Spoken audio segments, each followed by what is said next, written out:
Selamat malam Bapak Ibu. Selamat malam. Ya, selamat malam juga Pak Selamat Dr. Haris malam. Turino. Ya, malam ini acara webinar daring dari Pasca Sarjana S2 Asia akan saya pandu selaku moderator. Baik, akan saya mulai saja. Selamat malam, salam sejahtera bagi kita semua. Yang terhormat Bapak Dr. Insinyur Haris Turino SH MSI MM.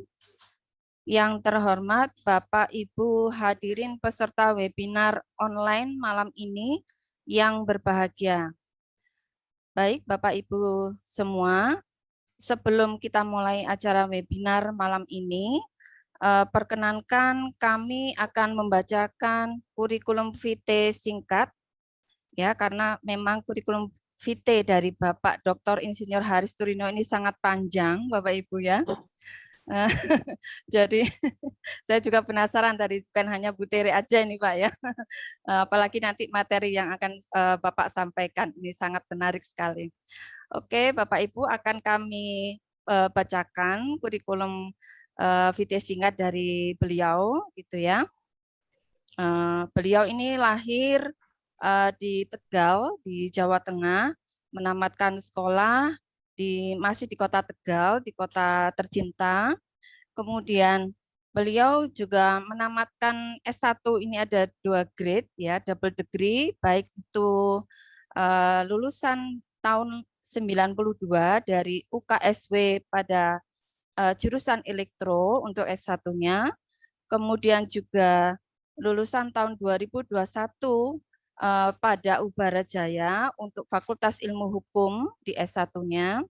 Kemudian beliau melanjutkan S2 dengan double degree sekaligus, yaitu di Prasetya Mulia di program Pasca Sarjana MM, kemudian melanjutkan di program Pasca Sarjana untuk program MSI Universitas Indonesia tamat tahun 2001. Kemudian beliau melanjutkan untuk program doktoralnya, khususnya di program Strategic Management pada Universitas Indonesia, lulus tahun 2010. Sedangkan untuk riwayat pekerjaannya, beliau ini adalah sebagai komisaris pada tahun 2012 sampai 2021 di PT Infinisia Sumber Semesta. Kemudian sebagai staf pengajar atau dosen tahun 2011 sampai 2021 di IPMI, kemudian masih sebagai staf pengajar atau dosen tahun 2010 sampai tahun 2021 di Universitas Indonesia, kemudian selaku marketing director tahun 2005 sampai 2021 di PT Hatvo Hergatech, kemudian sebagai Managing Director tahun 2000 sampai saat ini di PT Clio Beauty. Kemudian sebagai staf pengajar juga, jadi beliau pengalamannya ini di akademik banyak sekali Bapak Ibu ya. Sebagai staf pengajar tahun 2001 sampai 2021 di PT IKA, kemudian selaku Marketing Development Manager tahun 1999 sampai 2005 di PT Dexa Medica, tahun 1998 sampai sekarang, ini masih selaku sebagai staf pengajar atau dosen di Universitas Prasetya Mulia. Kemudian beliau ini juga sebagai country manager tahun 1996 sampai 1999 di TCT Leather Company. Kemudian beliau juga selaku departemen manager tahun 1992 sampai 1996 di PT United Chemical. Masih ada lagi beberapa ya Bapak Ibu ya, sabar ya. Kemudian selaku anggota tahun 2019 sampai 2024 pada tim independen reformasi birokrasi nasional. Kemudian Head of Research tahun 2017 sampai 2022 di Indonesia Strategic Management Society. tahun 2017 sampai 2021 sebagai Ketua Bidang Koperasi Sekunder MSP, kemudian sebagai Dewan Pakar pada tahun 2015 sampai 2020 pada Sinergi Entrepreneur Academy. Ketua Umum tahun 2015 sampai 2020 di Ikatan Alumni Prasetya Mulia, dan sebagai Deputi tahun 2015 sampai 2021 di Balitbank PDI Perjuangan. Beliau juga sebagai anggota DPR RI ya, Bapak Haris ini. Kemudian yang terakhir sebagai Ketua tahun 2013 sampai 2016 di Ikatan Alumni UKSW Satya Wacana ya, Jawa Tengah. Riwayat penghargaannya ini tidak kalah menarik ya Bapak Ibu ya. Beliau ini adalah ICBMR Manila, memperoleh Best Presenter tahun 2011, kemudian juga memperoleh rekor muri selaku meluluskan dokter tercepat pada program Strategic Management tahun 2010. Kemudian beliau juga cum laude doktoral UI ya, dan sekaligus lulusan terbaik tahun 2010. Kemudian di Prasetya Mulia, beliau ini juga cum laude plus lulusan terbaik tahun 2010. Nah, inilah beberapa kurikulum singkat dari Bapak Dr. Haris Turino SH MSI MM. Panggilannya boleh Bapak Haris saja, siapa? Haris.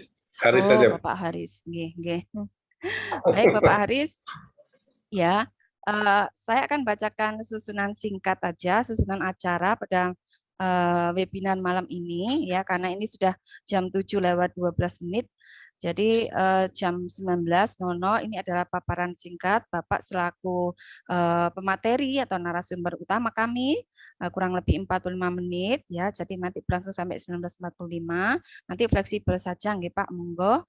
Kemudian dilanjutkan 15 menit kemudian adalah sesi Q&A yaitu tanya jawab dari peserta.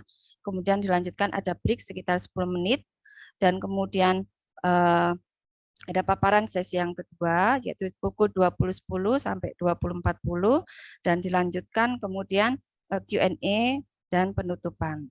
Demikian susunan acara singkat dari kami. Untuk mempersingkat waktu, silakan monggo Pak Dr. Haris untuk melanjutkan paparan materi hari ini dengan tema The Emerging Era for Platform-Based Business.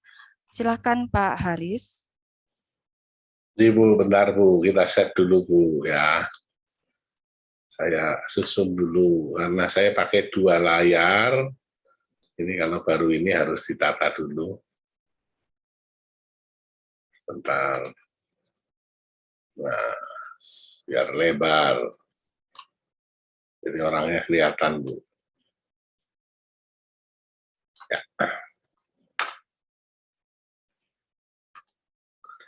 Baik, terima kasih. Kelihatan ya Bu ya, slide presentasinya Bu ya. Oke, terima kasih. Assalamualaikum warahmatullahi wabarakatuh. Ya, Waalaikumsalam warahmatullahi wabarakatuh. Jadi tadi sudah dikenalkan, tapi secara sekilas saja saya akan inikan bahwa saat ini saya adalah dosen di program doktoral Universitas Indonesia dan home base saya di IPMI International Business Schools. Saya juga dosen di program doktoral Sekolah Tinggi Ilmu Kepolisian. Dan saya saat ini adalah anggota DPR RI dan saya ada di Komisi 6. Komisi 6 adalah komisi yang menangani masalah BUMN, perdagangan, ya, kemudian investasi, koperasi dan UKM. Jadi tadi baru selesai rapat di Gedung Dewan, langsung lari ke sini karena janji dengan Bu Dian. Baik, kita akan lihat ya satu fenomena yang menarik nih. Orang joget seperti ini nih, ya, TikTok, ya, banjir joget ya. Terus pasti perempuan cantik nih. Kalau Haris main TikTok, orang nggak mau lihat ya. Perutnya gendut, gember-gember, ya kan, joget-joget ya, nggak menarik ya. Nah kalau kita lihat ya, TikTok apa sih ini? Binatang apa ini ya? Ini dari China, satu social video platform dari China yang usianya belum 6 tahun. ya, didirikan oleh Sang Yiming, dan pendirinya umurnya 35 tahun. Tapi berapa kapitalisasi pasarnya? 75 billion dollars atau 1.100 triliun. Jadi bisa lebih gede dari Pertamina nih. Satu platform seperti ini yang isinya hanya goyang-goyang gitu kan ya. Kalau Dokter Ayu yang goyang mungkin orang masih lihat ya kan, paling enggak kita lihat ada dosen joget ya kan. Tapi kalau Haris yang goyang ya nggak ada orang yang akan lihat. Yang menjadi pertanyaan adalah why, how can it be? Binatang apa ini? Why TikTok is so successful? Kenapa sih yang menjadi source, ya, sumber dari keunggulan bersaingnya, competitive advantage-nya dari TikTok? Nah, ini sebagai slide pembuka untuk mengantarkan kita bicara mengenai platform-based business. Ini adalah salah satu contoh dari platform-based business yang pertumbuhannya luar biasa sekali. Dan nilai 75 billion dollars ini tercapai sekarang, saya tadi cek, ini sekarang nilainya sudah mendekati 100 billion dollars. Ini gara-gara COVID ini naik yang luar biasa nih. Ya tadinya cuma sekitar 15 billion dollars. Ya, 15 billion dollars itu artinya sudah 225 triliun loh. Nggak kecil. Ya. Nah, maka kita lihat ada satu fenomena yang aneh, ya. Ada satu bisnis model yang berbeda dari bisnis model yang kita kenal selama ini, ya. Dan mengakibatkan banyak perusahaan yang kemudian menggeser bisnis modelnya. Perusahaan-perusahaan besar kita akan lihat, ya, perusahaan menggeser bisnis modelnya. IBM misalkan, tadinya IBM itu jualan komputer, sekarang ke digital solution. Bagaimana dengan Apple? Apple tadinya jualan gadget, sekarang juga masih jualan gadget, ya. Tetapi sekarang Apple lebih ke ekosistem, ya, lebih banyak bermain di ekosistem. Nah, ini juga menarik nih. Share the soil. Ini adalah sirkus.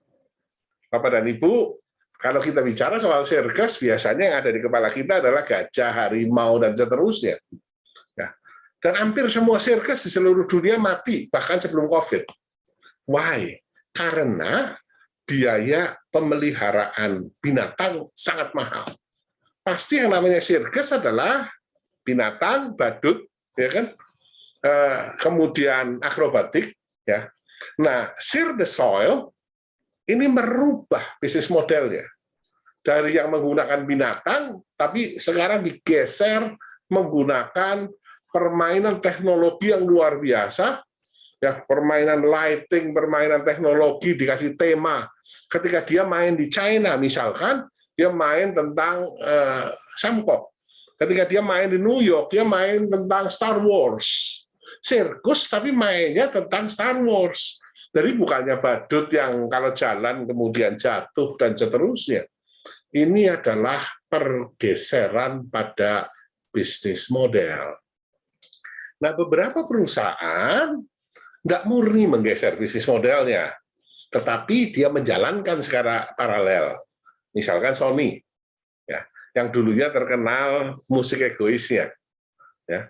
Sekarang Sony punya music, punya film, dan dominan di game. Bagaimana dengan Intel? Ya, Intel yang tadinya fokus pada Intel Inside. Nah ini laptop saya ada tulisannya nih, Intel Inside. Nah ternyata mikroprosesornya bukan cuma di PC, bukan cuma di laptop, tapi ada juga di smartphone. Demikian pula airline yang tadinya hanya nangani penumpang, ya sekarang mulai ke kargo dan seterusnya. Teman-teman tentu ingat kan, Garuda ya, Garuda Pak Menteri mengatakan technically bankrupt karena utangnya gede sekali, sudah terjadi negative asset. Ya, sekarang sudah masuk pada proses PKPU. Kenapa? Garuda tadinya hanya mengandalkan pada passengers. Ya, belly-nya itu kosong, perutnya itu kosong. Sekarang penerbangan Garuda ini dengan perubahan pada bisnis modelnya, maka belly-nya diisi penuh. Ya, kalau daerah-daerah yang belly-nya tidak penuh, kargonya tidak penuh, Garuda milih tidak terbang. Maka orang memanage dua bisnis model yang berbeda. Bahkan Garuda kemudian punya Citylink, ya, di mana ini juga dua bisnis model yang berbeda. Game-nya total berbeda antara managing legacy airline seperti Garuda Indonesia dengan managing low cost carrier seperti Citylink. Ya, nah banyak perusahaan yang kemudian mencoba mengelola secara online dan offline, ya, secara simultan. Saya sendiri punya perusahaan garam apa namanya yang khusus untuk orang yang pre-hypertension. Ya, rasanya exactly like garam dapur, ya. Tadinya saya jual 100% offline melalui segala macam supermarket, tapi kemudian saya melihat ada peluang penjualan online. Kita sudah mulai menangani online, ada tim online, ada tim offline. Ya, jadi Nutrisalin bisa dibeli online dan bisa dibeli offline.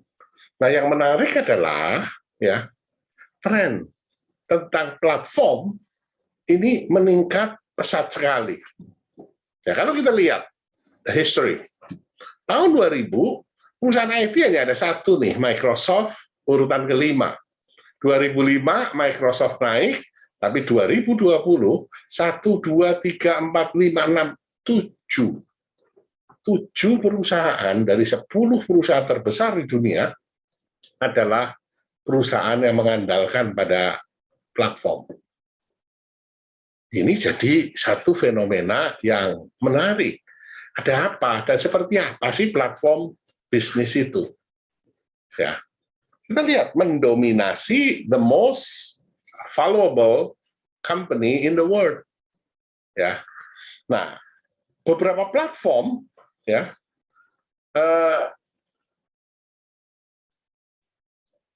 value-nya jauh lebih tinggi dibandingkan dengan bisnis tradisional. Satu contoh Airbnb. Airbnb itu menyewakan akomodasi. Setiap saya pergi ke Amerika, nengokin anak saya tinggal di Airbnb, saya nggak mau tinggal di hotel. Di Airbnb saya bisa sewa rumah, ya, full houses, karena saya nggak senang sewa kamar. Kalau kamar kan berarti share dengan pemilik rumah. Ya kalau yang pemilik rumahnya cantik gitu kan. Kalau nggak cantik kan nggak enak. Jadi saya milih satu dedicated house yang sendirian. Ya. Nah, jumlah tamunya Airbnb sehari 2 juta orang worldwide, and they do not have any single property in the world. Mereka tidak punya satu kamar pun, kamarnya dimiliki oleh orang lain. Ya. Tetapi market value-nya $40 billion is higher than the combination of Marriott, Hyatt, Hilton. Di jumlah tiga-tiganya, ya pemain-pemain hotel chains dunia digabung masih lebih rendah dibandingkan dengan Airbnb. Gojek kita tahu market value-nya lebih tinggi dibandingkan dengan Bluebird. Padahal zaman dulu orang kalau naik taksi di Jakarta ya, saya masih ingat ketika saya masih kerja sebagai seorang sales manager, ya, kalau ada tamu asing dan saya tidak bisa jemput, saya selalu pesan, only take Bluebird, ya. Karena apa? Dengan pakai Bluebird, ya, we are willing to pay a bit more and waiting a bit longer. Nunggu sedikit lebih lama, tidak ada masalah. Tapi we get a blue, kita dapat Bluebird. Kenapa? Karena we believe that Bluebird lebih safe.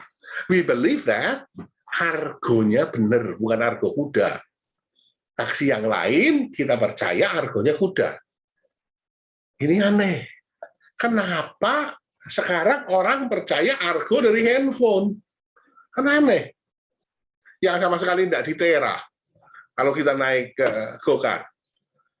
Ya, ada apa ini? Dan yang lebih aneh lagi adalah nanti di belakang kelihatan kalau kita cek the bottom line. Ya, profitability-nya Gojek, bottom line-nya masih merah. Bottom line-nya masih merah, artinya masih rugi. But how can it be perusahaan rugi bisa menjadi perusahaan is not only unicorn, tetapi dekakon, more than $10 billion. Bagaimana mungkin Uber, pemain terbesar dunia di bisnis transportasi, bottom line-nya juga masih merah, tapi nilai perusahaannya naik. Nah, ini menjadi sesuatu yang aneh. Sehingga apa sih ini bisnis platform dan bagaimana strategi memanage bisnis platform?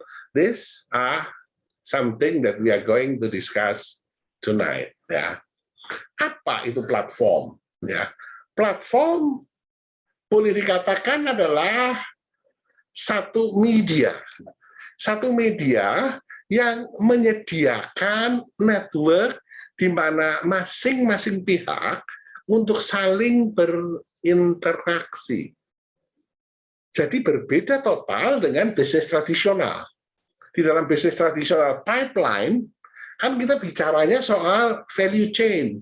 Mulai dari raw material, masuk, produksi, sampai jual, dan fulfilling the customer needs.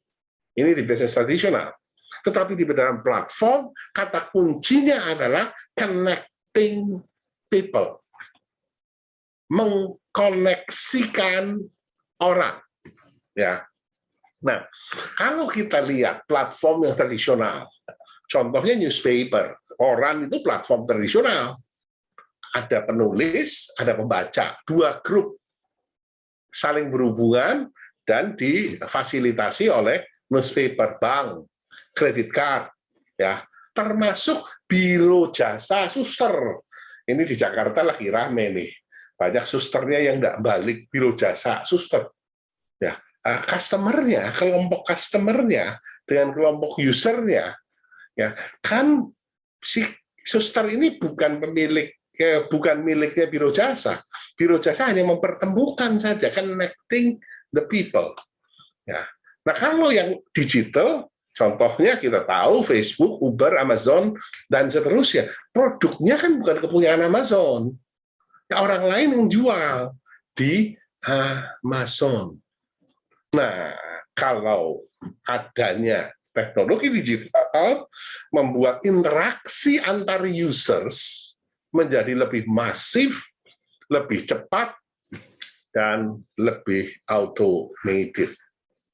Sehingga the main value of platform adalah kemampuan untuk membuat users saling berinteraksi sebagai matchmaker. Dia sebagai semacam apa? Biro jodoh, mempertemukan. Ya, kalau misalkan saya menggunakan aplikasi untuk naik Gojek. Dari sini saya mau ke gedung DPR RI. Ya, sekali saya aplikasi, saya tungguin 30 menit, tidak ada drivernya. Karena mungkin rush hour, whatever. Ya. 2 kali saya kecewa. 3 kali saya tidak mau lagi pakai aplikasi itu, saya ganti. Ya, karena apa? Aplikasi itu gagal mempertemukan antara driver dengan saya sebagai pengguna. Sehingga kekuatan daripada platform adalah kalau dia bisa mempertemukan. Ya, Kenapa Twitter menjadi sedemikian terkenal? Karena ada orang yang nge-tweet, kemudian tweetnya di-retweet. Kalau tidak ada orang retweet, tidak ada orang reply, ya tidak bakalan laku. Facebook kenapa sih banyak sekali orang, terutama orang-orang senior di seumuran saya, ya pertumbuhannya masih positif loh, di seumuran saya, karena mencari bekas-bekas pacarnya untuk diajak reuni. Alasannya kan begitu kan, reuni gitu kan. Nah, di kalangan muda memang pertumbuhannya sudah negative growth, tapi di kalangan orang-orang tua itu pertumbuhannya positif. Karena apa? Setiap saya posting, ya ada yang share, ada yang menanggapi, komunikasi. Kalau tidak ada yang share, setiap saya posting tidak ada yang memberikan tanggapan, ya tidak ada yang nge-share lagi postingan saya, ya Facebook lama-lama akan mati. Nah, ini menjadi menarik. Ya, semakin banyak interaksi, semakin valuable satu platform. Ya. Nah, bentuk network-nya ini seperti ini. Ada dua bentuk yang berbeda. Kalau Airbnb bentuknya lebih terintegrated, kalau Uber bentuknya lebih fragmented. Karena apa? Kalau Gojek di Jakarta dengan Gojek di Surabaya nggak ada urusannya. Ya, beda dengan Airbnb. Airbnb di seluruh dunia interconnected. Ya, ini beda dari jenis network-nya menurut analisa dari Su dan Ian City. Nah, tadi saya sudah ngomong, kalau di bisnis tradisional atau pipeline bisnis, ini dari supplier sampai ke customer. Ya, one-sided market. Intinya fulfilling the customer needs. Tetapi kalau platform adalah multi-sided market. Ya, multi-sided market bisa two, bisa more than two. Ya, kata kuncinya adalah menciptakan interaksi. Semakin berinteraksi, maka semakin terjadi network yang semakin terintegrasi. Nah, ini platform, ya, semakin networknya kuat, ya, maka networknya value-nya menjadi semakin mahal.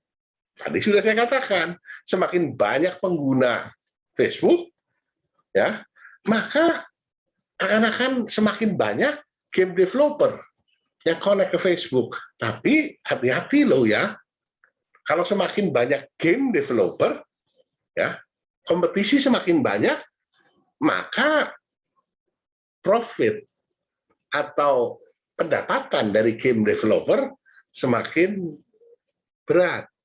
Ya, tetapi secara positif, kalau semakin banyak players, orang yang main game di Facebook, akan semakin banyak online interaksi, akibatnya semakin rame di network tersebut.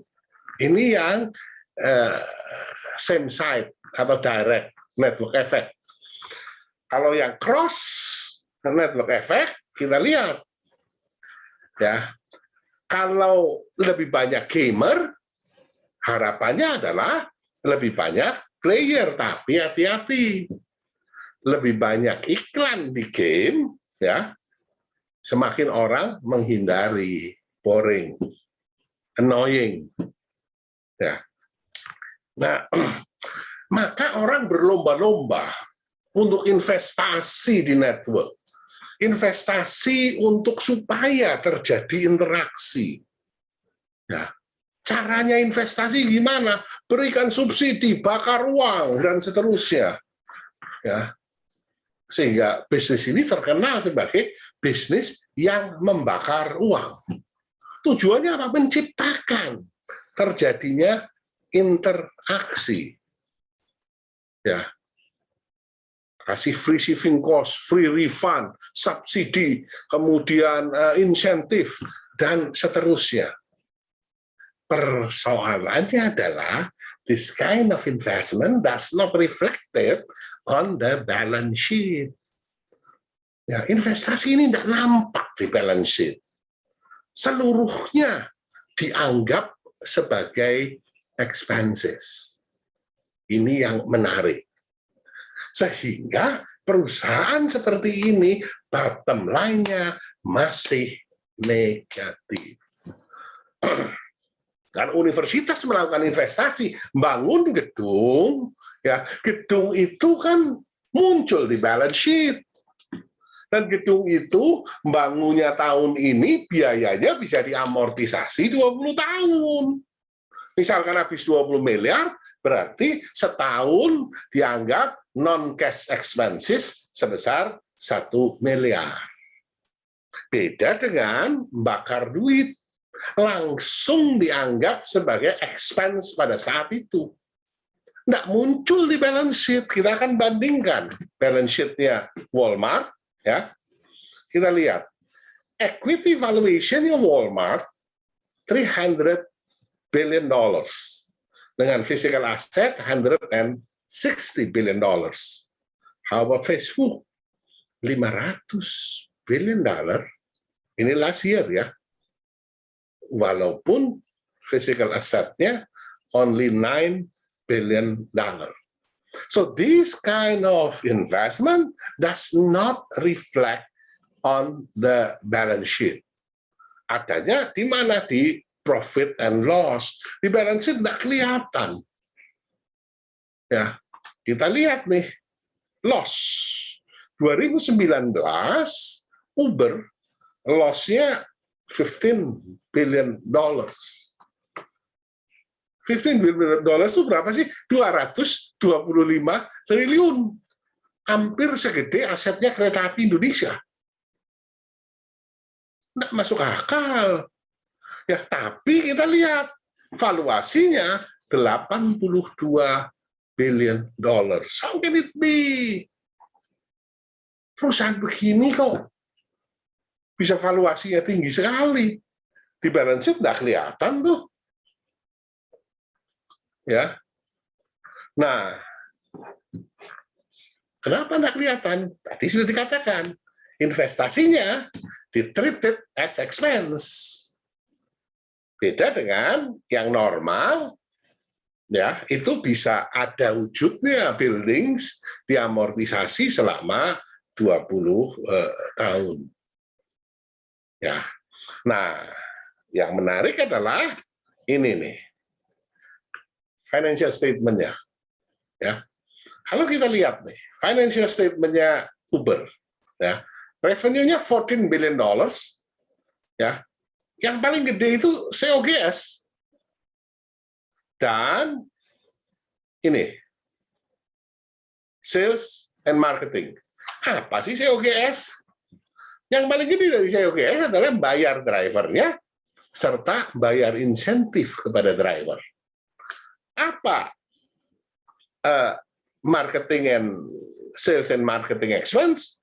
Isinya adalah diskon, voucher, loyalty program, promo, refund, dan seterusnya. Ya. Ini semua dikumpulin expense, bakar duit expense. Tapi tumbuh pesat. Tumbuh pesat. Ya. Nah, reaksi dari investor memang berbeda ketika memandang platform dengan memandang bisnis tradisional. Kita akan lihat. Ya, Uber tadi loss, tapi valuasinya 82 billion. Bagaimana dengan ini, si burung? Ya, loss, valuasinya 24 billion. Bagaimana dengan ini? LinkedIn.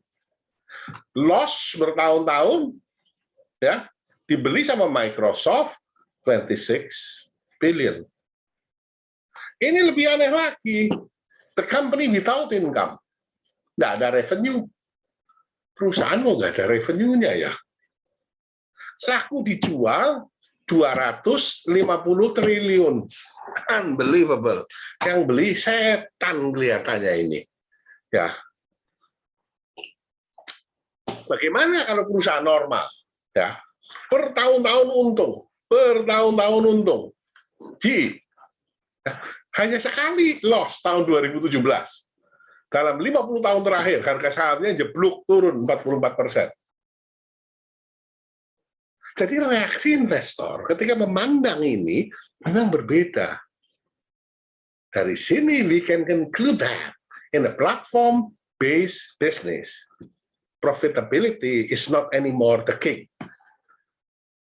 Ya, jadi keuntungan bukan lagi king. Yang kingnya apa? Adalah growth. And growth should be financed. Who finance the growth? It's the investors. Ya. Nah, yang jadi persoalan adalah kok ada investor yang mau tanam duit di situ. I still remember, friends. 2015, end of 2014, saat itu saya ditawarin sahamnya Tokopedia. Ya. 20% pada harga 2 miliar rupiah. 20%-nya. Ya. Saya ngomong, ini toko apa? Coba ngomong sekali lagi, toko apa yang kamu mau tawarkan? Oh, Tokopedia.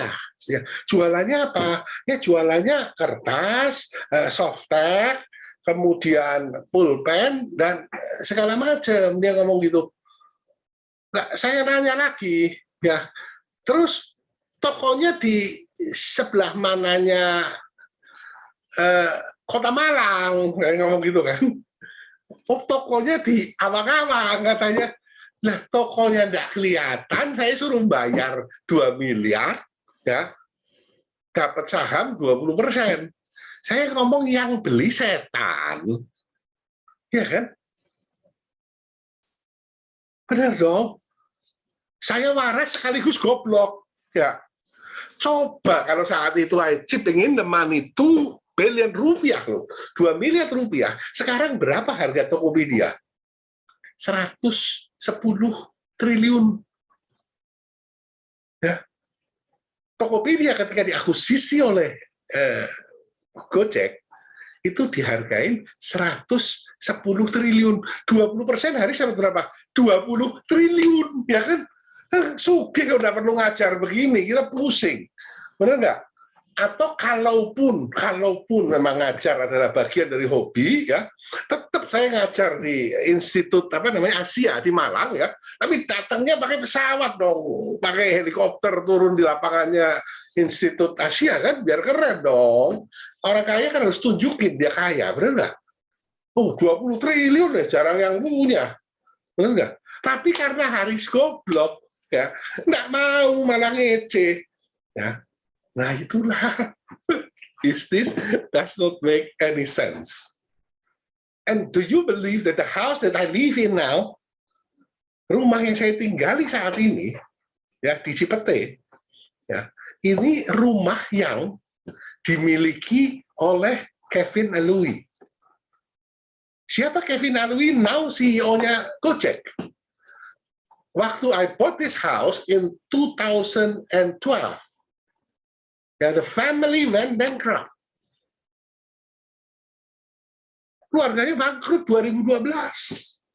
I bought the house from the bank, dari Bank Niaga. Sekarang kita tahu kan Kevin Alui ini salah satu co-founder daripada Gojek. Kan luar biasa sekali. Kok bisa tumbuh sedemikian pesat? Ya. Nah, inilah platform. Ya. Tapi hati-hati. Kalau Watson online, kalau Prodia yang online seperti ini, Haris jualan garam Nutrisalin online, itu bukan platform based business. Itu pipeline bisnis yang dijual secara online. Beda loh. Ya. Klik BCA itu juga pipeline bisnis secara online. Contoh yang platform mana? Interaksi. Halodoc, Gojek, Amarta, Uangku, Uang Teman, ya kan? Uangteman.com modalnya cuma 750 juta. Ya, itu sekarang omsetnya auzubillah. Ya. Nah, itulah platform based business. Nah, kemudian yang menjadi pertanyaan adalah rugi terus sampai kapan gitu loh. Ya, saya tidak bisa jawab sampai kapan. But everybody, every investors, ya dreaming, kepinginnya seperti Facebook. Semuanya bercita-cita seperti Facebook. 2004 didirikan sampai 2012, bottom line-nya masih negatif, tetapi ketika dia went public in 2012, ya kemudian harga sahamnya naik fantastis. Ya. Nah, bagaimana dengan pengalaman di Indonesia? Bukalapak contohnya. 800 jeblok tinggal 200. Ya, Goto 338. Ya.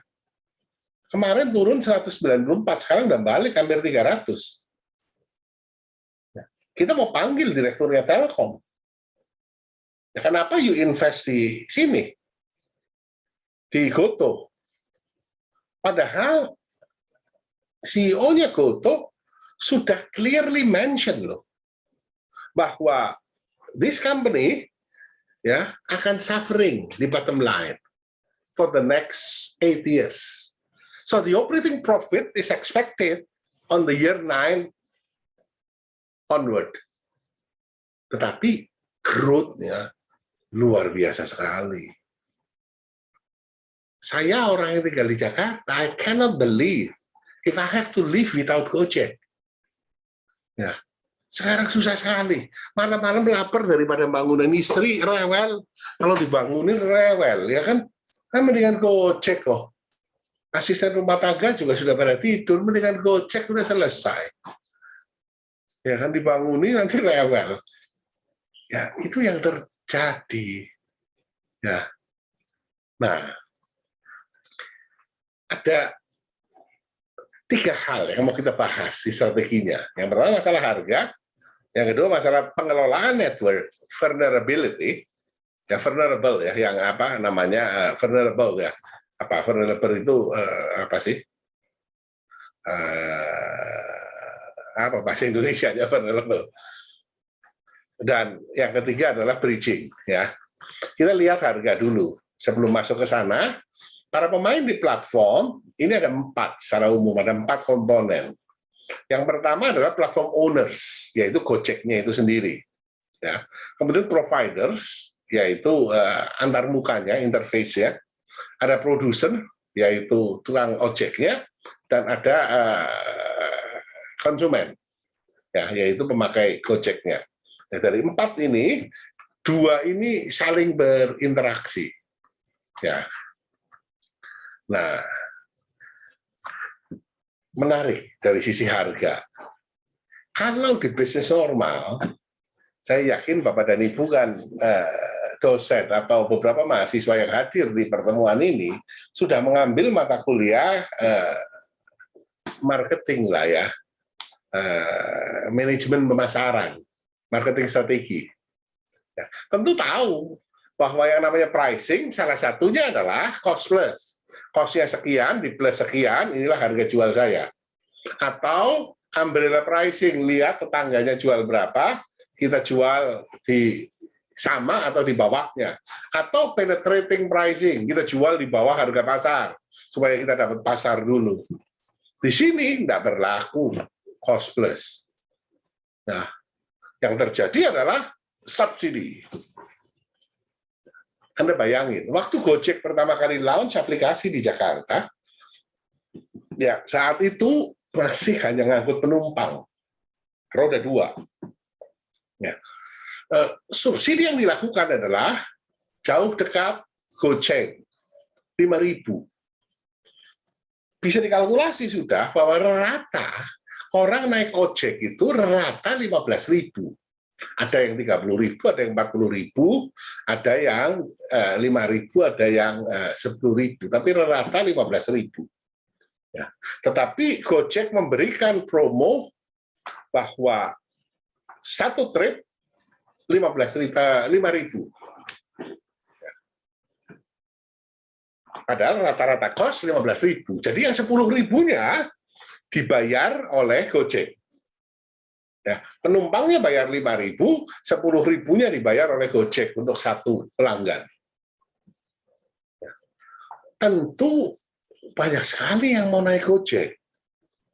Nah, Gojek sehari satu pelanggan 10.000.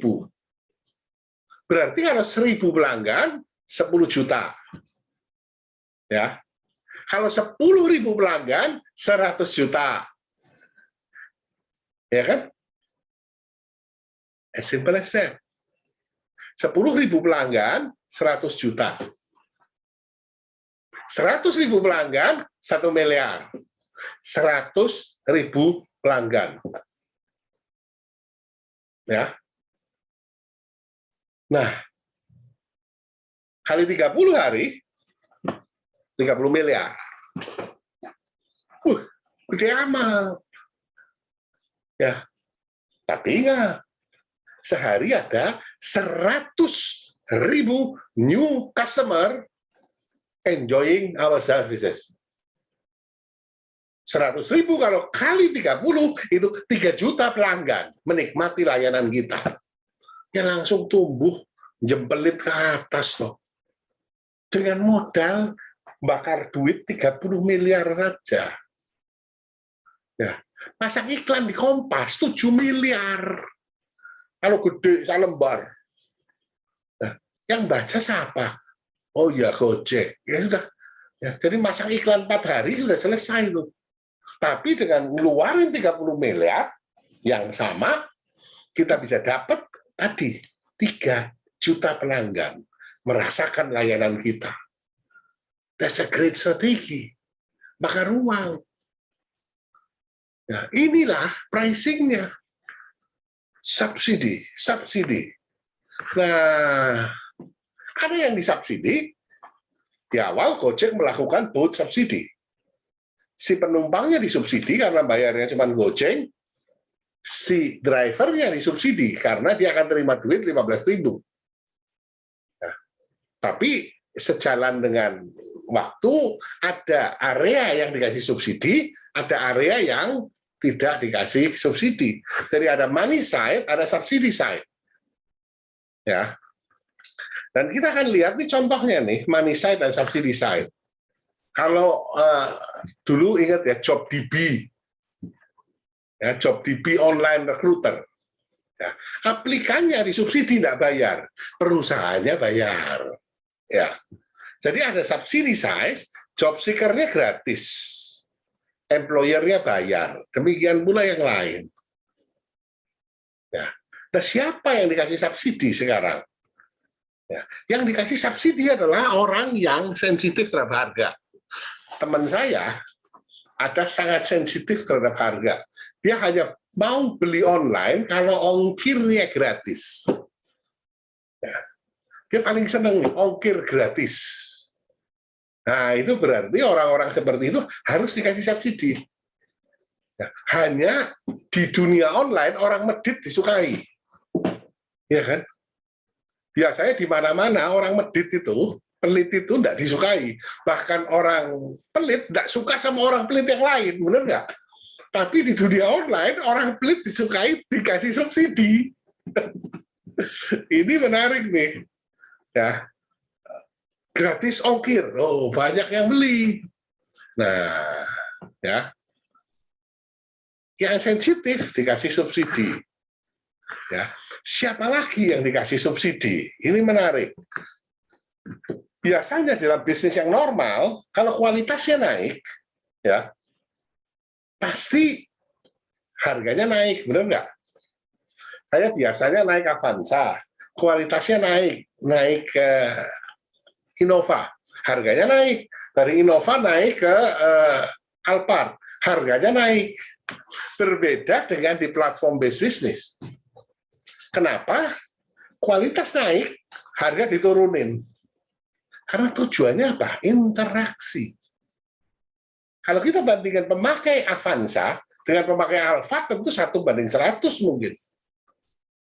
Ya, kalau harga kualitas naik dan harga naik, ceruk pasarnya semakin kecil. Tapi ketika kualitasnya naik dan harganya diturunkan, interaksinya akan semakin besar. Dan bagaimana ini dikelola? Kembali lagi subsidi. Ya, subsidi lagi. High sensitivity to quality harus disubsidize. Ya. Nah, ini juga menarik nih. Hati-hati ngasih subsidi, ya. Jangan sampai ngasih subsidi tapi network efeknya, interaksinya nggak tercapai. Contoh Netscape. Netscape itu dulunya non-free website. Dia free untuk individual, untuk perusahaan dia non-free. Tapi persoalannya adalah ketika dia butuh yang profesional, dia nggak mau pakai Netscape. Ada lagi perusahaan yang gendeng nih, terlalu mahal. Laptop dibagikan gratis. Ya, tapi ketika Anda pakai laptop itu, banyak sekali iklannya. Ya. Celakanya adalah, dari produk yang diiklankan, nggak ada yang dibeli. Ya. Jadi money side-nya tidak tercipta. Hanya subsidi side-nya. Semua orang dikasih laptop, mau dong. Ya. Tapi tidak beli iklannya di situ. Ini hati-hati. Ya, freepc.com dulu.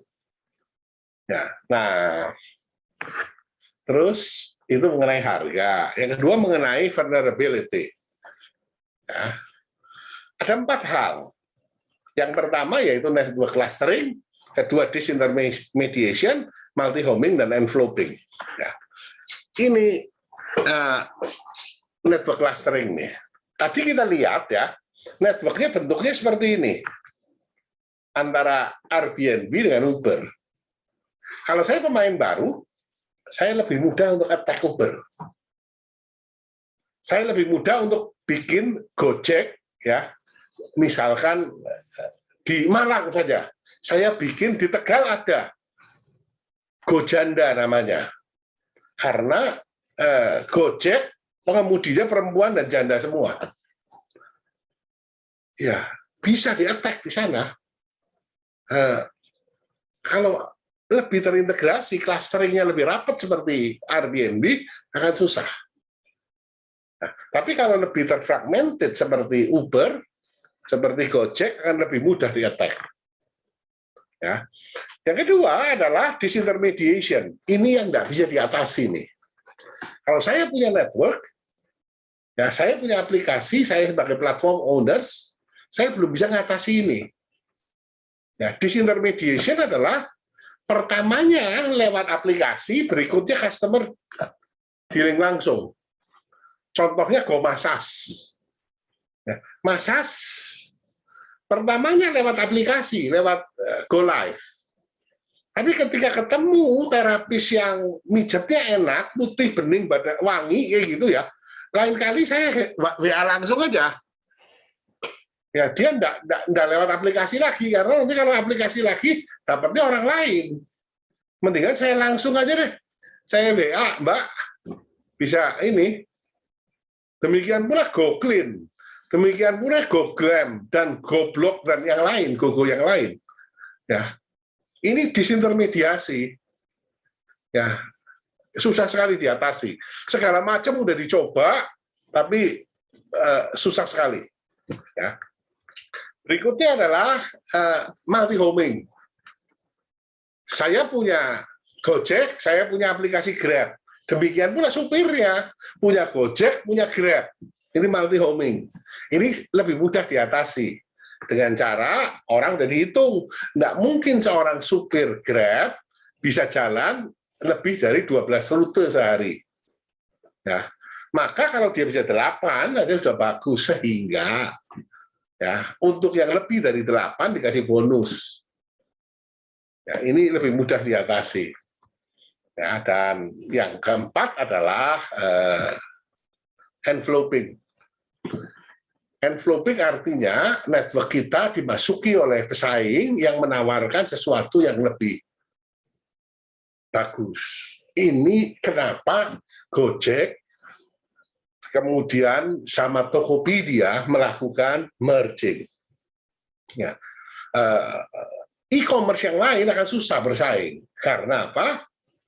Dengan mergingnya ini, maka nyerang ke Shopee misalkan, ya, ini agak susah. Karena tetap kan barangnya perlu dikirim. Dikirimnya lewat Gojek, free ongkir, bayarnya lewat GoPay, dikasih diskon gede-gedean, ya, sehingga akan mengganggu e-commerce yang lain. Ya, dan yang terakhir, ya, we have to be very careful satu hal, yaitu in the end the winner takes all.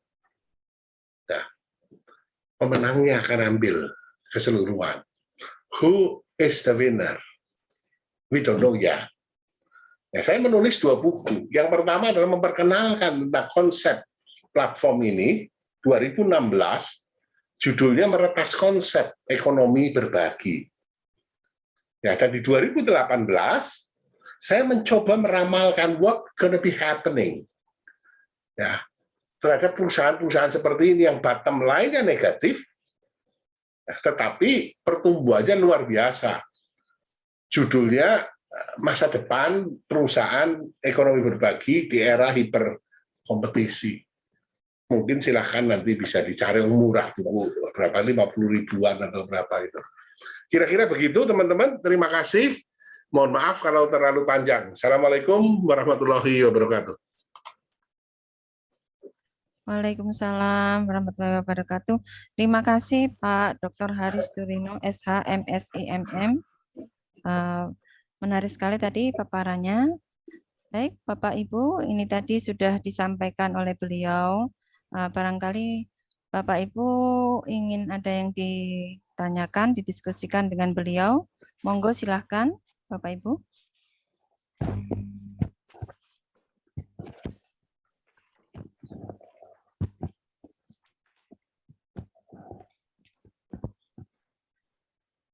Baik, Bapak Ibu, kalau belum ada yang ingin ditanyakan, kita bisa break dulu sekitar 10 menit. Nanti kita akan kembali 10 menit kemudian. Oke, baik. Iya, nanti saya keep dulu ya pertanyaan dari Pak Fareza Nur Iman. Kita break dulu Bapak Ibu. Ibu, selamat malam.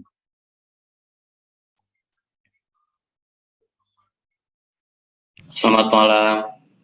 Ya, baik. Bapak Ibu, apabila ingin ada yang didiskusikan dengan beliau, silakan boleh melalui chat ataupun langsung aja.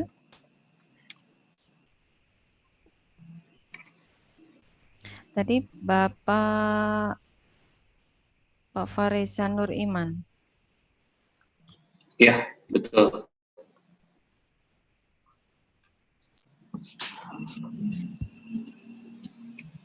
Selamat malam Pak Haris.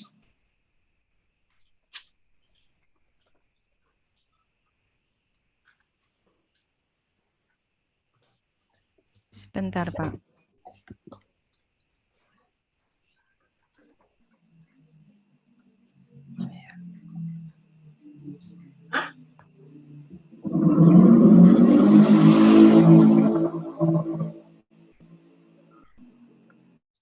Pak Fareza ini menanyakan, Pak Dokter, terkait persaingan bisnis platform dan networking ini, apakah memang networking dari platform bisnis seperti Gojek, Link, dan Edge merupakan bagian dari key metric dari target bisnis tersebut, sehingga bisa converting customer base into profit? Karena saya pada bisnis marketplace saat ini, saya lebih lihat arahannya ke social engagement dengan user. Mohon advice-nya, Pak. Itu pertanyaan dari Pak Faresa Nur Iman, Pak Dr. Haris. Langsung dijawab atau gimana, Bu? Langsung boleh, Pak? Oke, jadi apakah akhirnya Indian bisa mengenerate profit, ya, operating profit? Nah, ini menjadi harapan bagi semua pihak. Harapannya tentu bisa menjadi Indian adalah operating profit.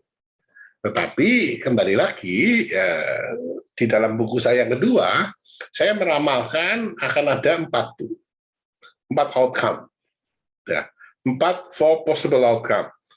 Kemungkinan yang pertama adalah everybody lose, karena tidak ada yang dominan. Akhirnya semua bersaing, turun-turunan harga, and customer is the only one who win. Everybody bonyok. Ini kemungkinan yang pertama. Kemungkinan yang kedua, at the other extreme, adalah ada satu yang menang. Sehingga the winner takes all. Dia mampu mengkonversi dari pertumbuhan menjadi operating profit. Ya. Dan kemungkinan yang ketiga adalah akhirnya bisnisnya akan menjadi duopoli atau oligopoli. Ya. Kerjasama, tren ini terjadi, ya. Kalau kita lihat profit and loss-nya Uber di 2018, ya, dari sekitar berapa? 12 billion dollars, itu 7 billion dollars ini karena di satu negara, yaitu China. Ya, Uber saingan dengan satu perusahaan namanya Didi Chuxing, ya, dan dua-duanya bonyok. Tapi akhirnya Uber memutuskan untuk withdraw from China, bukan sembarang withdraw, tetapi Uber membeli 20% sahamnya Didi pada harga $5 billion. Sehingga kira-kira harganya Didi Chuxing itu saat itu dihargai $25 billion. Maka ketika Uber withdraw dari China, yang terjadi adalah Didi Chuxing dominating the China market, and then setting up the rule of the industry, and then akhirnya mampu menggeser dari pertumbuhan menjadi operating profit. Ya, harapannya semua akan seperti Facebook, ya, mampu exit strateginya adalah go public dan menikmati keuntungan. Harapannya. Nah, tapi ada 3 tadi kemungkinan, dan kemungkinan yang keempat adalah Bapak dan Ibu bayangkan kira-kira apa yang akan terjadi kalau Google masuk ke Uber. Google masuk ke bisnis transportasi. Padahal semua bisnis transportasi dasarnya menggunakan map-nya Google ataupun Waze, yang kepunyaan Google juga. Dan kita tahu tadi Uber itu $82 billion. Sementara Google itu ukuran pasarnya $700 billion, 10 kali lipat lebih gede. Ya, tentu konstelasi bisnis akan berubah total. Google yang akan menang kalau Google decided untuk masuk ke industri seperti ini. Sehingga ini adalah kemungkinan yang keempat. Yang jadi pertanyaan adalah apakah Google ngerti tentang bisnis transportasi? Tahu pasti, karena 16% sahamnya Uber dimiliki oleh Google Ventura. Sehingga they have been in business, actually. Nah, jadi dari 4 possible outcome, saya yakin the smart investor, ya, dia tidak mau kejadian bubble.com tahun 2001, ketika semua saham-saham teknologi jeblok, everybody lose. Mereka akan berusaha paling tidak, ya, kalau tidak bisa menjadi monopoli, ya maka akan tidur bersama lawan, ya melakukan merger akuisisi dengan lawan yang akhirnya misalkan ya Uber akan mendominasi pasar Amerika Utara, katakan Tata ada di India, kemudian di Chongqing ada di Cina, kemudian Asia Tenggara ini pertempuran antara Grab dengan Gojek, kita belum tahu ya mana yang akan menang. Eropa akan kemungkinan akan pemain Eropa sendiri atau di tangan Uber. Demikian pula Amerika Latin. Ya, ini petanya menjadi seperti itu. Jadi masih ada 4 possible outcome. Yang sampai sekarang it is too early to judge menurut saya. Thank you. Baik, terima kasih Pak atas jawabannya. Bagaimana Pak Fahreza, tadi Pak Dr. Haris sudah menyampaikan bahwa atas daripada converting customer base into profit itu memang ada 4 possibility outcome. Jadi yang pertama itu adalah losses, yang kedua itu one winner, winner takes all. Kemudian yang ketiga ada kemungkinan atau possibility dari terjadinya duopoli atau oligopoli. Kemudian harapan yang terakhir adalah kemungkinan atau possibility outcome itu bisa terjadi manakala semua diambil atau monopoli. Jadi bisa dilakukan Monopoli melalui oleh merger pemain atau baru ya. Monopoli oleh pemain baru yang jauh lebih besar, perusahaan teknologi. Baik.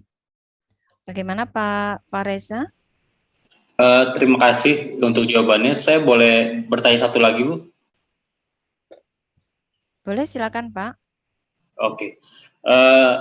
Terima kasih Pak buat advice-nya. Yang saya ingin tanyakan adalah apa arahan kebijakan dari pemerintah untuk bisa meningkatkan industri kreatif, terutama startup di Indonesia. Karena kan kita tahu kayak Malaysia ya, tetangga kita sendiri, mereka udah menjadi hub startup untuk Asia Startup Hub gitu.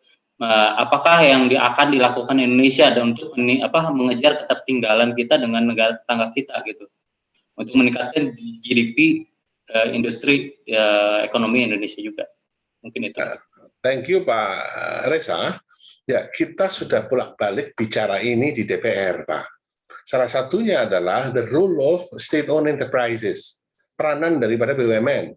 Ya, kita sudah sepakat bahwa ini akan dikelola oleh Telkom, Pak, untuk membangun satu ekosistem ya yang memberikan fasilitas infrastruktur yang memadai ya untuk UKM bisa masuk ke sana dan bisa menjual bukan cuman jualan online ya, tetapi menggrab pasar yang lebih gede, diajari tentang quality dan seterusnya.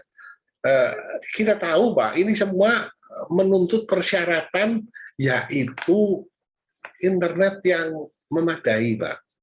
Ya, harus diakui Pak Jokowi sukses di tol darat ya, masih abu-abu di tol laut ya. Tol udara sukses dengan pendirian bandara-bandara baru, perbaikan bandara, tapi tol langitnya masih belum, Pak. Tol langit itu adalah internet, Pak.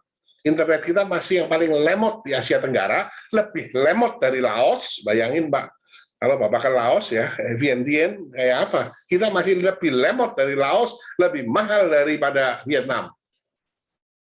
Nah, ini kudu ditata tentu tol langit. Ya. Siapapun presidennya nanti harus mampu menciptakan ini. Baik Pak, mungkin saya mau sedikit ngasih masukan Pak, karena saya pernah mengikuti 1000 startup digital yang diadakan di Jakarta, dan itu yang saya ikuti tidak ada follow up lebih lanjutnya terhadap kontribusi dari ini startup yang join. Terus selain itu juga saya pernah membandingkan dengan Malaysia punya startup incubator namanya Malaysia Global Innovation and Creativity Center Pak di Cyberjaya. Mereka itu cukup bagus untuk bisa meningkatkan industri dari UMKM dari pasarnya masyarakat Malaysia. Jadi ada social enterprise, startupnya juga mereka belajar dari Asia gitu. Jadi mereka grab dulu tuh ilmu-ilmunya dari Thailand, dari Vietnam, dan mereka adopsi sendiri untuk perkembangan industri di Malaysia. Jadi yang saya lihat mungkin dari peranan dari pemerintah Indonesia apa yang harus kita bisa bangkitkan. Mungkin saya ikut ingin memberikan kontribusi apa ya Pak ya, saran aja sih Pak. Terima kasih Pak. Thank you Pak Reza atas sarannya. Kita akan garap Pak, karena tugas konstitusional saya juga ini. Karena koperasi dan UKM di bawah menjadi mitra Komisi 6, kita punya tugas di sana. Ya, startup katakan seperti BRI ya, yang fokus pada startup yang ekspor, itu kita sudah ada sebenarnya. Cuma ya itu tadi kualitas tidak standar ya. Masih banyak isu-isu di sana, Pak. Ya. Betul Pak. Oke. Terima kasih Pak. Terima kasih Pak Reza. Saya kira sudah cukup, Pak Reza. Saya lanjutkan untuk pertanyaan yang berikutnya dari Pak Johan Setiawan Yustianto. Tadi terlewat ya Pak ya. Assalamualaikum Pak Haris. Menurut Pak Haris, di era fuja seperti ini, bisnis apa yang dampak risknya kecil namun eksis? Matur suwun atas pencerahannya, Pak. Risk kecil tapi eksis. Risk kecil tapi untungnya besar. Tidak ada, Pak. Tidak ada ya, karena kita belajar di teori keuangan ya. Kalau risknya kecil tapi untungnya gede itu tidak ada. Ya, tapi kalau risknya kecil ya buka warung bakso. Risknya kecil gitu kan. Nah tapi hati-hati, saya pernah ngomong ya, apa sih karakter bakso? Ini menarik nih tentang bakso yang akan saya rubah, jualan bakso menjadi platform. Nah, apa karakteristiknya bakso? Enak kalau panas, betul ya. Dan coba bayangin kalau kita pakai bakso tweet namanya. Ya, lewat Twitter bisa pesan bakso, nanti dari situ connect ke tukang bakso yang paling dekat untuk deliver. Ya, tukang bakso yang paling dekat untuk deliver ya ke platform itu yang namanya bakso tweet, deliver ke rumah, masih panas, ya, pembayaran 100% langsung ke tukang bakso. Jadi si pemilik aplikasi tadi ada pemilik platform ownernya tidak ngambil keuntungan satu perak pun dari situ. Tapi supaya kualitasnya standar, maka orang Tegal ngomong indil-indilnya bakso, ya, bunderannya bakso ini harus standar, beli dari kita. Pada harga yang lebih murah daripada tukang bakso kalau bikin. Ya.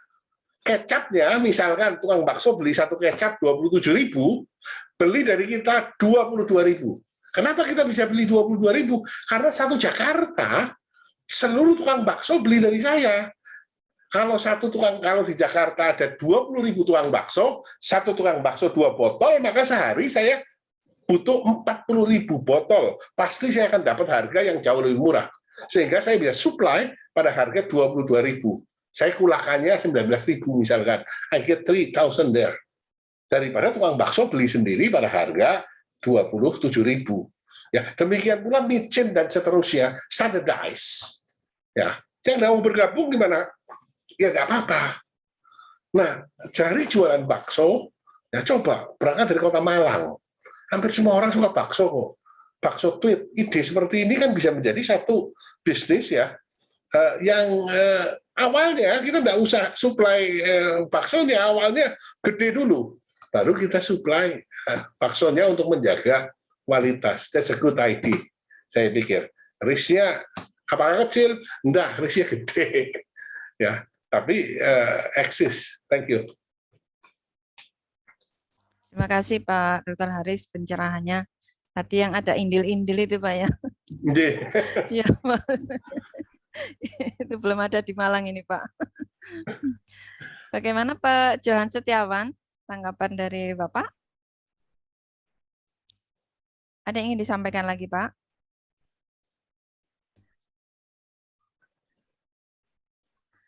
Oh, oke. Saya kira cukup ya Pak Johan untuk pertanyaannya. Oke, saya lanjutkan dulu ke yang berikutnya, nomor 3 ini ada Pak Zamhari Hasan. Selamat malam Pak Zamhari.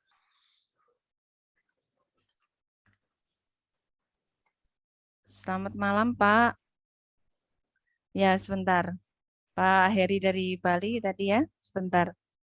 Ada urutan. Oke, kalau Pak Zamhari belum hadir, saya ke Pak Hari ya. Silakan Pak Hari Bali. Ya, terima kasih Ibu. Selamat malam, semangat pagi Dr. Haris. Selamat malam Pak. Bisa dengar suara saya Pak, Ibu? Dengar ya. Pak. Oke. Dengar Pak. Ide ini apa bakso itu mungkin bisa diterapkan di Bali nanti Pak. Akan saya pertimbangkan Pak. Risiko kecil, untungnya besar kira-kira begitu ya. Ide menarik boleh. Nah Pak, mau tanya Pak, sebelum kita masuk ke dunia bisnis platform ini, kalau dari pengalaman Bapak, kira-kira 3 critical factor apa sih yang mesti kita pertimbangkan sebelum masuk sehingga chance-nya untuk bisa sukses itu lebih gede Pak? Karena kita tahu persaingannya bakalan very tough ya. Kalau manis pasti orang akan nyerbu Pak. Kalau nggak manis orang pada hilang. Nah ini critical factor-nya apa Pak yang mesti kita pertimbangkan sebelum masuk Pak? Thank you Pak Dr. Haris. Pak Heri, secara jujur nggak ngerti saya Pak. Ya, ada teman saya ya kemarin aplikasi NFT ya, gambar tok Pak, gundul, ya kan, gambar untuk sertifikasi pakai konsep blockchain ya, dan dia dapat pendanaan $7 juta Pak, 110 miliar Pak, ajaib beneran lah, ya. Nah, jadi memang ya ada satu lagi ya yang merilis berita Twitter ya, konsepnya basisnya platformnya pakai platformnya Twitter, dia merilis berita non mainstream ya, semua berita yang dari media-media non mainstream. Nah, sudah mulai jalan Pak, tapi yang ngap-ngap nggak ada income-nya, iklannya sangat kecil ya, harapan dia satu-satunya adalah dibeli oleh Twitter. Tapi Twitter tahu, ditunggu aja mati sendiri. Akhirnya benar, Pak. Setelah 3 tahun ya, tadinya itu dia punya Mercedes E-Class, ya, sampai rumahnya dijual ya selesai, Pak. Nggak jadi apa-apa, Pak. Ya, jadi memang kalau saya, Pak, saya ngomong sama anak saya yang kebetulan US graduate, Pak. Udah yang gampang ya. Kopi, Pak. Apa yang kamu lihat di Amerika, ya, coba di kopi saja terapkan di sini. Mulai 10 tahun, Pak. Ya, di kopi saja diterapkan di Indonesia sudah. Yang di sana sudah terbukti ya, jalan, diterapkan di sini. Pasti jalan, Pak. Ya, ide tentang kalau di kita namanya apa, Zomato ya. Ya, di Amerika kan dulu Yelp, Pak. Kalau kita mau nyari makanan, makanya Yelp. Ya, dulu saya ngomong, Haris cuma bisa ngomong, Pak, karena nggak ngerti teknologinya. Coba ini, kalau rumah makan saling bikin seperti ini ya, ini akan jadi peluang yang luar biasa. 2 tahun kemudian muncul Zomato, Pak. Ya, jadi apa sih? Kadang-kadang apakah harus memenuhi kebutuhan pelanggan? Pelanggan yang mana? Belum ada kebutuhan kok. Demand can be created. Ya kan? Sehingga ya ini, saya ngomong sama anak saya ya, bahwa kalau kita lihat Gojek, itu semuanya US graduate atau US dropout. Nah, demikian pula yang lain, Pak. Tokopedia yang lain ya, kebanyakan kumpulan dari di sana, udah ngopi yang ada di sana, terapkan aja di sini dah. Sekali gampang. Itu menurut saya harus jujur ya. Apa ya, masuk di yang mana? Ngerti, Pak.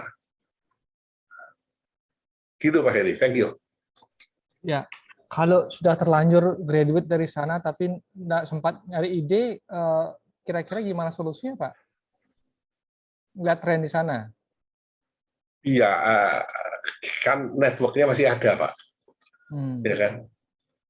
Haris yang lulusan lokal aja ya enggak ngerti. Ya, tapi anak-anak yang sekolah di sana networknya masih ada. Nampak ngumpul. Ya. Saya ingat 2012 ketika Kevin Alui menjual rumah yang saya tempati sekarang, Pak. Itu Kevin Alui masih undul-undul, Pak. Masih mahasiswa tingkat akhir di USC, University of Southern California. Ya. Wah, itu Jepang ya. Masih nangis dia jual rumah ini. Dan sekarang kalau dia bodoh-bodohan saja, punya 1% saja sahamnya Gojek. Kalau masih 2,5% kemungkinan. Angkanya berapa, Pak? Iya kan? T itu. Ya. Ratusan T itu. Nah, siapa yang nyangka, Pak? 2012 sekarang 2022. 10 tahun doang. Ya. Itulah, Pak. Oke. Nah, kalau itu critical factor yang belum bisa bayangin detail, berarti kalau kita sedang masuk ke industri platform ini, basically bisa tahan 9 tahun, 10 tahun, Pak, untuk biar dapat profitable kalau mau ditahan. Enggak, biasanya setelah 2 tahun dia harus cari angel, Pak. Ya, harus segera fundraising-nya. Kalau ngandelin duit sendiri, Pak, masalah, Mbak. Habis banyak itu. Karena kan ya, pasti nggak bisa. Duit. Ya. Berarti IPO atau cari enggak, sebelum IPO, angel dulu, cari angel investor atau cari ya biasanya kan kalau angel masih di tahap ini kan emerging kan, growth. Ya. Oke, Pak. Ya, terima kasih Dr. Haris. Baik, itu tadi tanggapan dari Pak Heri, tanggapan dari Pak Dr. Haris untuk Pak Heri. Ya, tadi ada Angel ya, bukan Angel Elga ya Pak ya. Baik, kalau sudah tidak ada tanggapan dari Pak Heri, saya langsung ke ini dari penanya Pak Rafael. Pak Rafael Gunawan ini menanyakan sejauh mana subsidi dari kolateral bisnis dari bisnis keluarga terhadap bisnis yang bertahun-tahun, misalnya 8 tahun, bleeding atau rugi. Demikian Pak, pertanyaan dari Pak Rafael Gunawan. Agak susah, Pak. Satu contoh ya, Telkom. Telkom bukan perusahaan keluarga memang ya. Telkom ketika memutuskan untuk membeli Plaza.com di 2012, kemudian mengajak eBay. eBay juga bukan sembarangan loh itu ya kan, pemain dunia untuk masuk ke belanja.com. Ya, chipping in the money kira-kira hampir 3 triliun in totals. Ya. Tapi kita tahu akhirnya ya belanja.com 2019 ketika ditaruhin duit gede, penjualannya meningkat dari 140 miliar menjadi 200 miliar. Tapi dia lupa bahwa operating cost-nya 1,5 triliun, Pak. Ya, sehingga akhirnya even the company like Telkom decided to withdraw on the 30th of October 2020. Rest in peace. Ya, sekarang kalau kita lihat banyak keluarga-keluarga konglomerat ya yang chipping in di sini, keluarga Jarum, keluarga Pak TP Rahmat, keluarga yang lain, mereka ngasih mainan sama anak-anaknya. Jarum punya tiket.com ya dan seterusnya, masih banyak yang lain ya. Ya. Buat mereka ya ini satu mainan, tapi ketika akan menjadi gede, ya tetap harus mengundang private equity, ya seperti ya pemain-pemain Sequoia ataupun SoftBank yang lain ya, yang memang smart investor yang memang gaweannya adalah meletakkan uang di perusahaan-perusahaan seperti ini. Kalau dia meletakkan uang di 10 perusahaan, 9 rugi, 1 untung, ya sudah ketutup Pak untungnya. karena memang kenaikannya fantastis. Gitu, Pak. Baik, terima kasih Pak Haris. Bagaimana Pak Rafael? Oh, tidak aktif. Oke, kita lanjut Pak Dr. Haris. Oke. Untuk pertanyaan berikutnya ini dari Pak Niko. Bagaimana pendapat Pak Haris mengenai pinjaman online? Itu saja Pak pertanyaannya.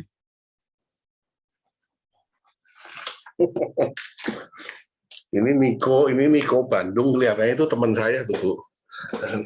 Nicholas Iskandar dari Bandung, apa benar dia? Sama Tegalnya itu, Pak. Iya, pada baik, awang Tegal ya. Dari pinjol ya.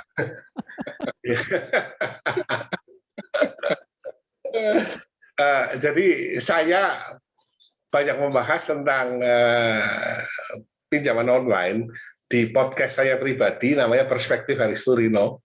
Ya, saya against dari pinjol sebenarnya. Kenapa? Karena bunganya tidak masuk akal. Nah, beberapa menawarkan bunga 1% per hari, Bu. Bisnis apa yang bisa survive dengan bunga 1% per hari? Ya, tidak masuk akal menurut saya. Tetapi ya inilah bahwa yang punya akses terhadap bank di Indonesia itu kan less than 17%. Sisanya mereka tidak punya akses terhadap bank. Ya, sehingga ketika ada pinjaman online tanpa kolateral, ya tentu mereka akan ya berburu untuk mendapatkan pinjaman tersebut, dan ini sangat bunganya tidak masuk akal. Pinjam 1 juta, terima duit 900.000, berarti udah dipotong 100.000 biaya administrasi. Ya, bayar 40.000 sehari. Ya, berarti kan dia bayarnya dalam 1 bulan 1,2 juta. Ya, dari 1,2 juta padahal dapat duitnya cuma 900.000, dan ini kan kita tahu bunganya kan compounded ke sana. Ini lebih dari 60% ini sebulan. Apalagi digunakan untuk hal-hal yang sifatnya konsumtif. Medeni kok wis aja kok jarenyong. Kecuali dari bandar. Kecuali kenapa pemerintah dan OJK seperti membiarkan? Kenapa pemerintah dan OJK itu seperti tutup mata? Padahal kan ini merasakan masyarakat kan? Ya, ini juga menjadi PR ya buat saya, karena ini juga kerjaan dari Komisi 6 ya. Kita sudah bolak-balik meminta bahwa yang gelap ya biasanya yang registered itu bunganya jauh lebih wajar. Ya, tetapi yang gelap ini nagih edan sekali. Ya, sampai semua di kontak-kontak kita dihubungin ya. Bisa membuat foto ya, Nicholas Iskandar muda, bahasa Tegalnya muda itu bahasa kitanya telanjang, padahal dia tidak telanjang, tapi dimontase telanjang, dikirim ininya, videonya ke orang lain ya, kadang-kadang sadis sekali ya. Makanya yang seperti ini pasti ditindak. Kita minta tentu otoritas ya, baik itu OJK maupun yang lain ya di perdagangan ya, untuk segera menindak ini. Tidak bisa dibiarkan. Masyarakat kasihan sekali. Kayak gue. Ya, sip. Awis. Ya, reuni ketemu teman lama ini, Pak. Baik, saya lanjutkan untuk penanya yang berikutnya. Ini dari Pak Iwan Junivanto. Pak Iwan, apa hadir? Oke, ini pertanyaannya Pak Dokter. Bagaimana Bapak melihat hubungan kenaikan inflasi saat ini dengan keberadaan platform based economic yang pertumbuhannya luar biasa dengan funding yang cukup fantastis. Terima kasih. Tulisan saya di Kompas hari Rabu lalu, saya membahas masalah stagflasi, yaitu kombinasi dari stagnasi dengan inflasi yang terjadi di Amerika, yang diakibatkan perang dagang, berawal dari perang dagang, kemudian terjadi gagal panen di Amerika Latin, dan ditambah dengan perang Rusia-Ukraina, sehingga menyebabkan inflasi yang di Amerika kira-kira 8% dan pertumbuhan ekonomi yang rendah, kondisi stagflasi ini. Nah, di Indonesia seperti apa? Yang menarik adalah as up to now, ya, Indonesia masih diuntungkan. Diuntungkan karena apa? Inflasi memang sedikit naik, tapi masih terkendali sekali. Hari ini kita mendengar pidato rancangan APBN baru, indikator makro dari APBN yang dipaparkan oleh Menteri Keuangan tadi di sidang paripurna DPR, ya, juga membahas mengenai stagflasi ini. Indonesia masih diuntungkan karena apa? Kenaikan harga komoditas yang luar biasa yang belum pernah terjadi ini, unprecedented. Ya. Yang kedua adalah Indonesia, perdagangan Indonesia itu rendah sekali dibandingkan dengan total ekonominya. Sehingga Indonesian trade ratio-nya itu masih rendah, bahkan kalah sama Myanmar. Ya. Dan Indonesia posisinya di dalam supply chain dunia juga masih tidak dominan. Maka dari itu impact-nya secara langsung dalam Indonesia itu tidak terlalu besar. Nah, tadi kalau Anda kaitkan dengan platform based economy, ya, platform based economy Indonesia itu juga kelasnya masih kelas-kelas kecil, yang paling gede baru Gojek. Ya, belum kelas-kelas dunia, sehingga dampaknya juga belum terlalu besar. Nanti saya akan share lewat Ibu Dian, ya, tulisan saya di Kompas 2 hari yang lalu tentang judulnya Hantu Stagflasi dan Dampaknya bagi Indonesia. Gitu. Baik Pak, nanti saya akan bantu share ke teman-teman mahasiswa. Oke Bu. Ya, terima kasih Pak Dr. Haris. Tadi pencerahannya luar biasa. Bagi kami wawasan yang sangat bermanfaat bagi kita semua. Baik, saya lanjutkan untuk pertanyaan yang terakhir ini Pak, dari Pak Jamhari Hasan. Izin Pak Haris. Tadi Bapak sampaikan bisnis platform ambil case GoTo, di mana salah satu BUMN juga invest dengan nominal cukup besar, dan bahkan akan melakukan pemanggilan dari pihak BUMN, sebut saja Telkom. Yang kita yakini, pasti tim Telkom juga sudah menganalisa prospek ke depannya akan profit. Secara base income, sebenarnya profit akan tumbuh dari mana ya Pak? Kalau hanya berharap IPO dan go public, seolah perampokan uang investor retail yang ke depan tidak menjanjikan sumber profit. Harapannya, pasti bagi investor adalah profitable. Mohon pencerahan Pak. Oke, thank you very much. I believe yes, bahwa Telkom, ini investasinya Telkomsel, ya. Dan kalau kita lihat siapa pemilik Telkomsel, itu ada 2. 60% owned by Telkom dan 40% owned by Singtel, Singapura. Yeah, they are all smart investors. They know from the very beginning bahwa investing in this kind of business is not merely capital gain. Ya, bukan semata-mata soal keuntungan jangka pendek. They know exactly about it. Karena apa? Ya, ketika mereka go public, mereka juga dengan bening mengatakan bahwa profitability akan datang 8 tahun lagi. Ya, buat Telkom dan Singtel, keputusan untuk investasi di sini lebih ke membangun satu ekosistem. Ya, tetapi Bapak dan Ibu, nah inilah susahnya jadi direktur BUMN. Lebih gampang jadi direktur di perusahaan saya sendiri.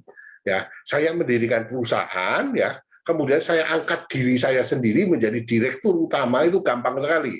Ya rugi yang duit saya, ya kan? Nah, menjadi direktur BUMN itu ketika Anda disuruh cari duit oleh pemerintah, maka menggunakan undang-undang PT. Tapi ketika terjadi kerugian, celakanya kadang-kadang dipakai adalah undang-undang kerugian negara. Ya kan? Kan kasihan ya. Apalagi kita tahu lah di WA juga banyak beredar ya isu-isu yang baunya tidak sedap di situ. Ya, kita tahu itu yang harus kita klarifikasi.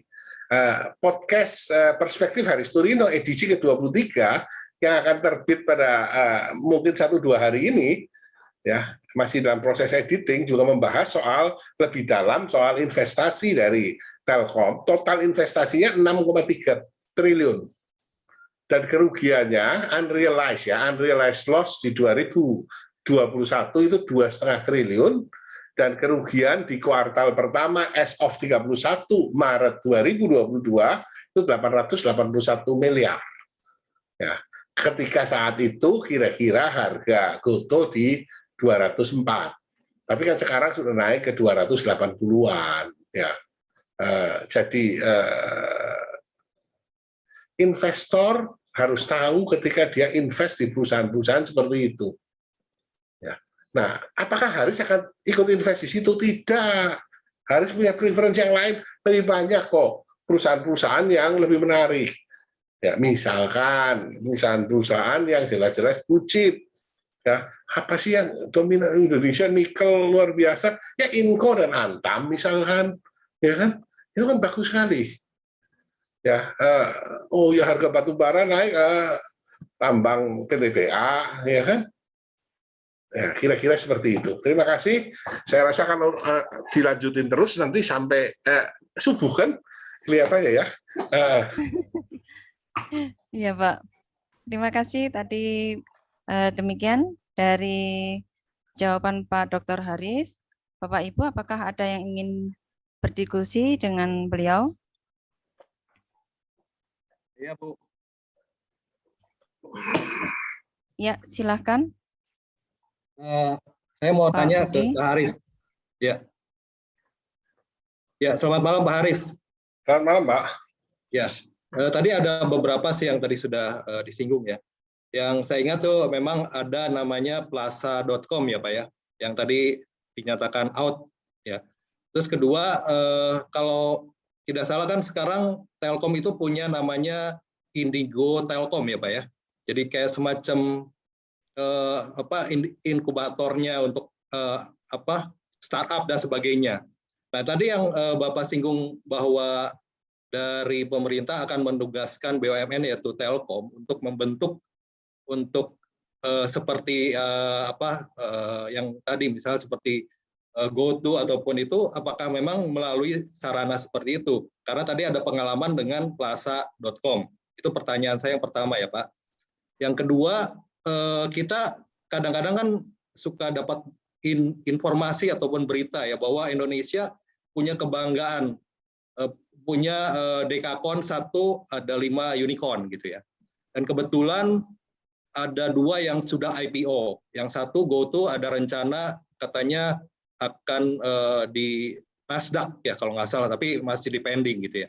Nah sekarang dengan keadaan seperti ini, apakah kita itu punya satu kebanggaan dengan cara mendukung perusahaan seperti mereka itu supaya hal itu dapat diwujudkan? Nah, berhubung dengan tadi Bapak menyinggung mengenai IPO-nya GoTo dan Buka, tentunya ini juga mungkin salah satu dukungan Pak ya. Jadi bagi masyarakat Indonesia untuk dapat ikut ambil bagian di dalam memiliki saham publik daripada kedua perusahaan tersebut. Menurut Bapak bagaimana hal tersebut? Terima kasih Pak. Thank you Pak, pertanyaannya apa tadi Pak? Ya, yang ditugaskan Telkom membangun infrastrukturnya Pak. Jadi tidak seluruhnya di tangan Telkom. Telkom membangun infrastrukturnya, Sarinah untuk ruang displaynya, ya itu jadi bagi tugas BRI untuk financingnya, Ya, jadi memang bagi-bagi tugas, Pak, tidak diserahkan pada satu BUMN, tapi menciptakan ekosistem segala macam itu ada di Telkom, Pak. Ya. Nah, tadi ngomong bahwa kita punya kebanggaan 1 Deka dan 5 Uni, ya, bahkan katanya akan ke Nasdaq, ya. Saya coba pelajari ya, ketika dia memutuskan untuk go ke Nasdaq, more for public transparency, Pak. Membangun reputasi lewat public transparency karena mereka punya persyaratan jauh lebih banyak ya, supaya membangun trust kepada investor, bukan untuk fundraising. Ya, itu arahnya ke sana. Nah, apakah saya mendukung orang invest di sini? Monggo duit-duitnya sendiri, tetapi understand bahwa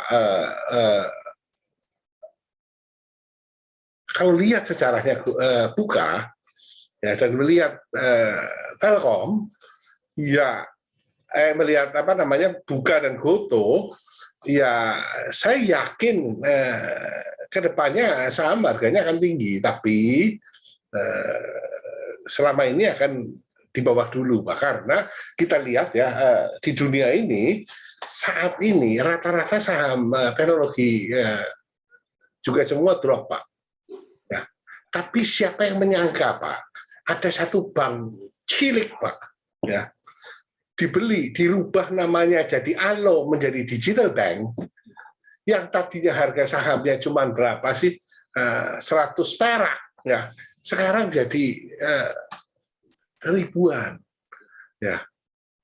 Alo ini berapa sahamnya sekarang? Hampir 3.000 kalau nggak salah. Ya, ketika naik dari 100 jadi 400, Haris ngomong, wah, ketinggian gitu loh. Ketika naik jadi 800, wah apalagi ini 800 ketinggian, tapi naik lagi. Nah, ini sesuatu yang enggak masuk akal ya. Jadi untuk yang investor ya, yang lebih risk appetite-nya jauh lebih tinggi, it can be a good choice. But for my age, ya, saya sudah 53, 54 tahun, Pak. Jadi saya lebih senang investasi di saham-saham yang lebih risk appetite-nya lebih rendah dengan sedikit lebih rendah. Saya nggak ngarepin lah 2-3 kali lipat keuntungan. Ya, tapi 40-50% dalam setahun sudah terima kasih sekali, dan peluangnya masih banyak. Kita melihat harga gas yang luar biasa, kenapa kita tidak investasi pegas, katakan, ya kan, perusahaan gas negara. Nah, kira-kira seperti itu, Pak. Tapi buat yang muda, anak saya kasih modal, kamu investor. Wah, dibohongin Dedi katanya, kita beli Buka di awal sekarang turun. Saya ngomong, udah nikmatin aja, belajar adrenalin. Kira-kira seperti itu, Pak. Thank you, Pak. Ya, thank you, Pak. Ya, itu tadi Pak Budi. Demikian jawaban dari Pak Dr. Haris. Baik, Bapak Ibu, ini sudah semakin menjelang jam 21 ya. Kalau dibacakan semua ini masih banyak beberapa pertanyaan ini Pak Dr. Haris. Saya kira Bapak Ibu malam ini cukup, G? Ya. Nanti kalau diterusin sampai subuh ya Pak Dr. Haris. Baik Bapak Ibu, demikian webinar open lecture malam ini. Semoga memberikan manfaat yang luar biasa bagi kita semua. Sekali lagi, matur nuwun, terima kasih atas kehadiran malam ini Bapak Dr. Haris Turino, SH, MSI, MM, bersedia dan telah hadir pada webinar malam ini di Asia khususnya. Mudah-mudahan nanti masih berkenan nggih Pak kalau diundang untuk open lecture lagi. Ditunggu sama Bu Tere. Baik, untuk sesi yang terakhir kita ada sesi foto ini. Monggo silakan Bu Tere. Baik Bapak Ibu, karena ini momen yang sangat berharga, saya mencari beliau itu 3 bulan yang lalu untuk bisa rawuh di acara open lecture karena jam yang cukup dan sangat padat. Kemarin beliau hampir, aduh Bu, saya pas posisi, aduh Pak Heris jangan, jangan mundur lagi. Ya, dari Karena sesudah jam- ini memang saya jalan ke Tegal, Bu, ini Bu. Iya. Sudah ini saya langsung jalan ke Tegal karena saya takut kalau dari Nah, Tegal ini kita internetnya sama-sama tidak orang stabil. Tegal, Pak. Ya, jadi ini Ah. kebetulan dari satu kota yang sama ini. Bapak Ibu, sebelum kita tutup, silahkan on kamera. Admin akan membantu mendokumentasikan di momen open lecture malam ini. Silahkan bisa on kamera. Admin bisa menghitung ya, kita ada berapa lapak ini. Masih bertahan di 122 mahasiswa. Silahkan admin 1, 2, 3. Oke, berikutnya 1, 2, 3. Berikutnya gaya bebas, silakan 1, 2, 3. Masih satu lagi, 1, 2, 3. Oke, Pak Heris dan teman-teman mahasiswa S2 Asia, terima kasih untuk rawuhnya hari ini. Terima kasih semua Bapak Ibu Kami kehadirannya malam masih ini. berharap ya Bu Dr. Ike untuk hadir lagi Pak dalam event yang lain. Jangan kapok loh Pak. Ya, baik. Saya akan hitung tutup untuk acara malam hari ini. Soalnya kalau tidak Pak, biasanya teman-teman mahasiswa maunya ngobrol sampai pagi. Gitu. Baik, kita hitung sama-sama ya. 1, 2, 3. Dadah.